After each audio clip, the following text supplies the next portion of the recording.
হরে কৃষ্ণ মাতাজি। সরস্বতী পূজার আগে আমরা যারা শিক্ষার্থী আছি, ছাত্রছাত্রী আছি, তারা কুল বা বরই গ্রহণ করি না। এর শাস্ত্রীয় কি কারণ আছে? কৃপাপূর্বক আমি সহ আপনার যারা দর্শক আছে তাদের সবাইকে শ্রবণ করান। হরে কৃষ্ণ। হরে কৃষ্ণ। জয় শ্রী প্রভুপাদ। প্রভুজি, আপনি সত্যি অসাধারণ প্রশ্ন করেছেন। এই প্রশ্নটা আমারও মনে অনেক দিন ধরে ছিল।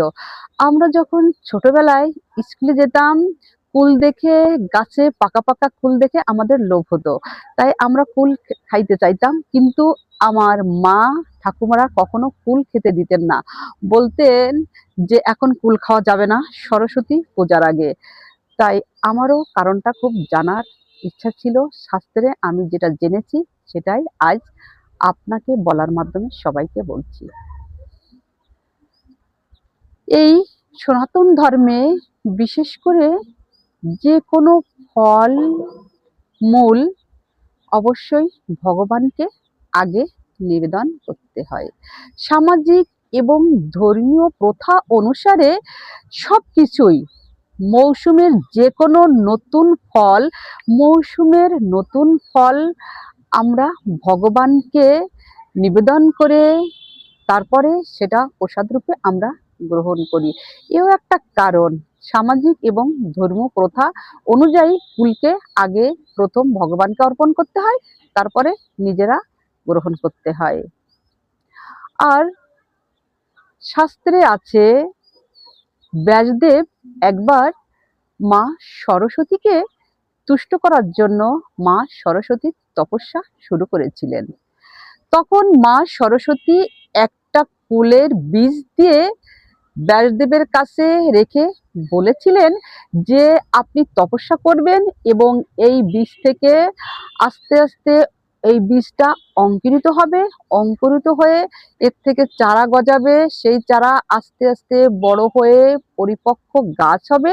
পরিপক্ক গাছ হওয়ার পরে সেই গাছে যখন ফুল ধরবে এবং ফুলটা পেকে যখন আপনার মাথায় পড়বে, তখনই আমি আপনার তপস্যায় সন্তুষ্ট হব।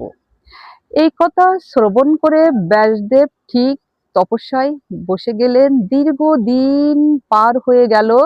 যখন ফুল গাছটা অঙ্কুরিত হয়ে সেই গাছটা ধীরে ধীরে বড় হলো, সেই গাছ থেকে কুল হলো, কুলটা পরিপক্ক হয়ে ব্যাসদেবের মাথায় যখন পড়লো, তখন ব্যাসদেব বুঝতে পারলেন যে আমার তপস্যায় মাতা সরস্বতী সন্তুষ্ট হয়েছেন। তাই যখন এই কুলটা ব্যাসদেবের মাথায় পড়েছিল তখন ছিল পঞ্চমী তিথি, তাই এই কুলটা মা সরস্বতীকে নিবেদন করেছিলেন। এটাও একটা প্রমাণ। বৈজ্ঞানিক ব্যাখ্যাও আছে, কোনো কিছু কার্য ছাড়া কারণ হয় না। বৈজ্ঞানিক ব্যাখ্যায় শীতকালে কুলটা যখন অপরিপক্ক থাকে, কাঁচা থাকে, তখন এই কুলটা প্রচুর টক থাকে এবং এতে প্রচুর লালা থাকে। লালাটা যখন ওটা আমরা গ্রহণ করি, ওই যে লালাটা এবং টকের জন্য আমাদের কি হয়, আমাদের সর্দি কাশি এটা হয়ে থাকে। কিন্তু এটা যখন একটা সময় আছে, যে কোনো কিছুর যে কোনো ফল পরিপক্কর একটা সময় থাকে। এই সময়টা এই কুলটা তখনই পরিপক্ক হয় যখন সরস্বতী পূজা ঠিক মানে শুরু হয়, বা আমরা যখন সরস্বতী পুজোটা করি ওই পঞ্চমী তিথিতে, ঠিক ফুলটাও তখন পরিপক্ক হয়ে যায় এবং 100% পেকে যায়। তাই এই ফলটা আমরা তখন অবশ্যই মা সরস্বতী পূজায় নিবেদন করে তবেই আমরা গ্রহণ করি। তাই মা সরস্বতী পূজার আগে আমরা কখনো ফুল আহার করি না। ছোটবেলায় শুনতাম যে সরস্বতী পূজার আগে কুল খাবি তো পরীক্ষায় গোল্লা খাবি। আসলে এটা কোনো কুসংস্কার না, এটা সামাজিক ধর্মীয় প্রথা এবং শাস্ত্রেও প্রমাণ আছে। তাই আমরা অবশ্যই যারা সনাতনীরা আছি, মা সরস্বতীর পূজার আগে কুলটা গ্রহণ করব না।